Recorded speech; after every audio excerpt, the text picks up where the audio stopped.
in light of the power of this incredible blue moon, these two moons in August, and the power of what has been going on this month, it really has taught us that it's about truly stepping into our power and really doing that shadow work, which unveils what it is that we've been holding back from, and sometimes revisiting, those old wounds and scars, not to open them up and keep them open, but just as a visitation to see how far we've come.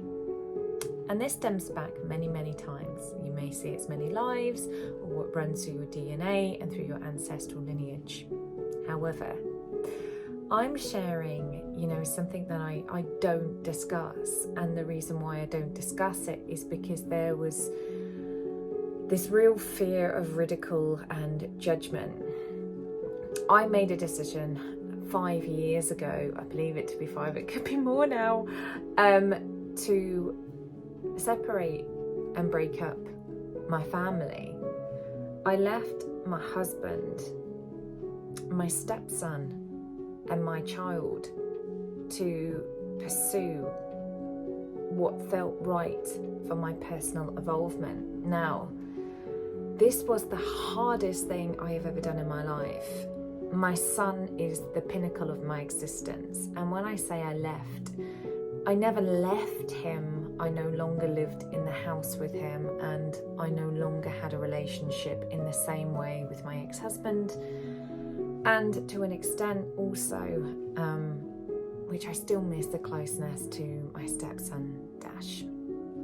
So I made this decision because I knew that it was the right path for me. Now, to choose what's right for you, I have to say, is one of the hardest things you can ever do. And I still battle with it, and it takes me to the point of usually having some kind of ailment or sickness or something symptomatically for me to step up and have that recognition.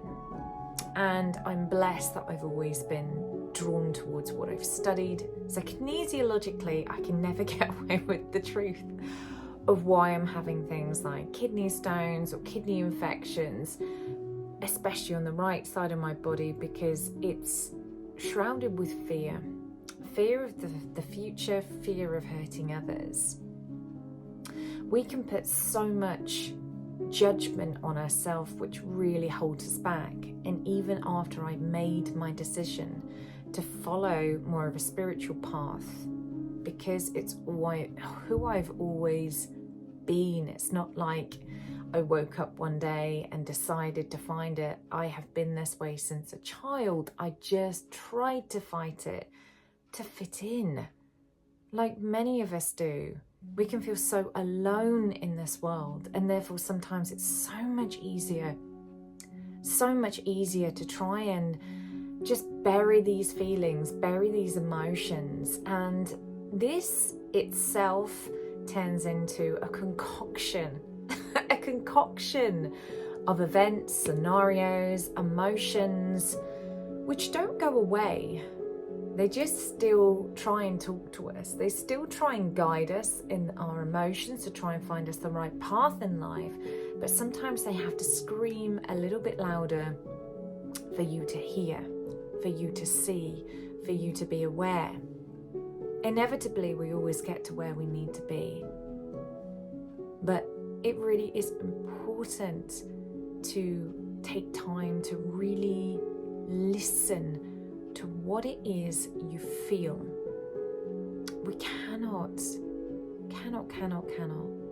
resolve everything by trying to analyze it from the head brain, because your heart, your gut really speaks the truth.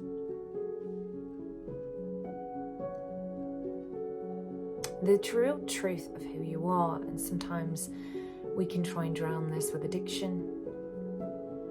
We can try and drown this by being in constant activity, but we lose sight of who we are. We lose sight of the self, and we live this life existing and not living. We miss the joy in life. I cannot tell you the amount of pain I have felt in my heart,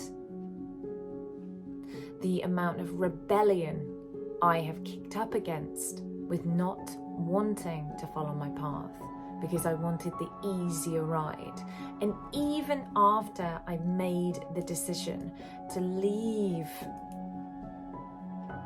I rebelled against it because the pain was too much. But ultimately, I still found my way back to who I am. To live a life that is being true to you takes courage, it takes balls, it takes trust, it takes faith, and it really does support you to know that you're not alone. There are so many of us that feel the same. So many. So many of us with similar shared experiences. The relationship with my son never broke down. Never. I have the most precious relationship with my son that any mother could ever be blessed by. It does not make me a bad mother not to be there the whole time in his life. And this is something I've had to remind myself, and to remind myself that I am my hardest critic, not you or me, myself. Many a judgment I have faced, but none harsher than my own. To follow your path takes guts. It does. But you're not alone. Because together we learn, together we grow, together we evolve. And this is the point at which we can find those creative solutions to create harmony amongst all life. To truly connect in with what is important in life, rather than following the herd and thinking that, if you accumulate stuff, if you distract your mind, you're going to feel better. Feeling better is about coming home to self. Feeling well is about coming home to self. Solving addiction is about coming home to self.